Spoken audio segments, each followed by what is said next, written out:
Hi, the SI meteorologist here. In the middle part of August, Wednesday, August 17th, we are rapidly approaching the peak of the hurricane season, which typically happens around the middle part of September. Specifically, September 10th happens to be the climatological peak of the hurricane season.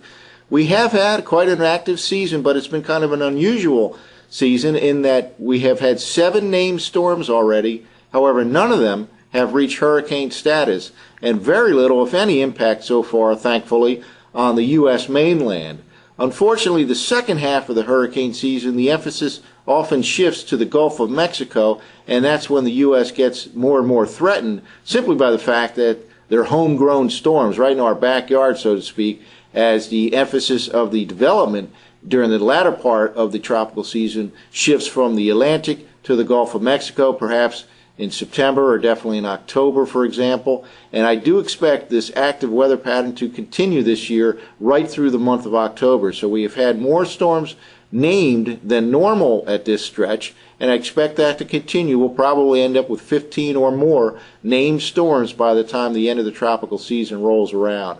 Well, let's take a look back to May, when I first made a tropical outlook for this summer. And this is a sea surface temperature anomaly chart from the early part of May as we were preparing for making the forecast for the summer.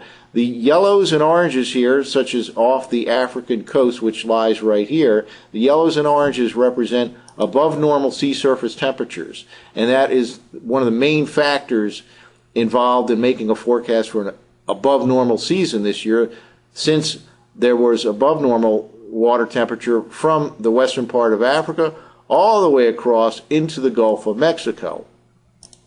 This is in fact the breeding ground for the tropical systems, the early part of the season around the tropical Atlantic, and the second half of the season typically it shifts more and more towards the Gulf of Mexico. But the above normal sea surface temperatures back in May was one of the main factors in predicting an above normal season. And also off the west coast of South America, which is right here, there was no strong El Nino signal. There was a little bit of an area of above normal, but farther to the west, colder than normal temperatures, represented here by the blues, the light blues and the dark blues here in the central Pacific. El Nino typically inhibits tropical Atlantic storm growth because it adds to the wind shear in the upper part of the atmosphere. The fact that there was no strong El Nino signal back in May led us to forecast an above normal season. And now let's take a look and see how these sea surface temperature anomalies have changed by the time mid-August has rolled around. Well, here they are, the sea surface temperatures right here for the middle part of August. And really, all in all, not a heck of a lot of a change. In fact, still have warmer than normal temperatures all the way from the west coast of Africa here into the Gulf of Mexico. So this, again, favors the enhanced development of tropical systems this year for the latter part of the tropical season. I expect tropical systems will still be around all the way into October, probably through the month of October this year. We've had 7 named storms already.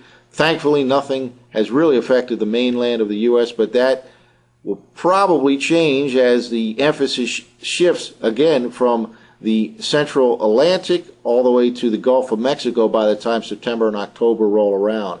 In a moment, we'll take a look at the current weather situation. There are 3 different areas of low pressure that are moving through the tropical Atlantic, and we'll have to monitor those over the next several days. Off the South American coast, it's basically a neutral signal. There's still some warmer than normal temperatures right off the South American coast, but farther to the west in the central part of the tropical Pacific, it's colder than normal. So all in all, we'll take a look at this in a moment. The signal from the Pacific is rather neutral. Again, that in a way favors tropical Atlantic development because a strong El Nino signal would inhibit tropical Atlantic formation. Here's another way to look at what's going on in the Pacific. This is an index. We looked at this back in May. The negative numbers here represent La Nina conditions, or colder than normal temperatures in the Pacific, and the positive numbers, such as here back in 2004 that are in red, represent El Nino conditions. And again, right now we have, this is a running mean for a 3-month average a rather neutral signal here in the Pacific. And I only point that out because what happens in the Pacific, believe it or not, is absolutely crucial to what could happen in the Atlantic in terms of tropical weather systems. And again, we have a neutral signal going on in the Atlantic. If there was, in the Pacific, if there was a strong El Nino signal, that would actually be negatively correlated to the development of tropical Atlantic systems. A neutral system in a neutral signal in the Pacific.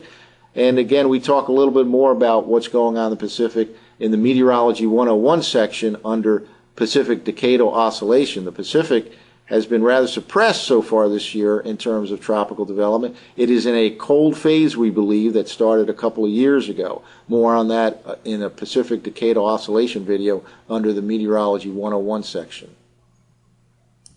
Well, finally, let's take a look at the current situation. This is a colorized image from the GOES satellite available at the Wisconsin SSEC website. Again, there are 3 areas of disturbed weather. Right here is number 1 and probably the most impressive looking.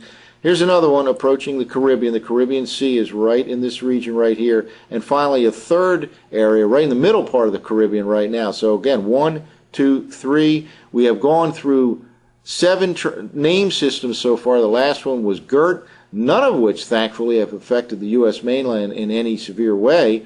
But these 3 will have to be monitored. And again, there's still quite a bit of time left to expect an active season, probably 15 or more named storms when all is said and done through the month of October. And there will be a gradual shift from the Atlantic towards the Gulf of Mexico, which still has above normal sea surface temperatures as the tropical season advances into September and October.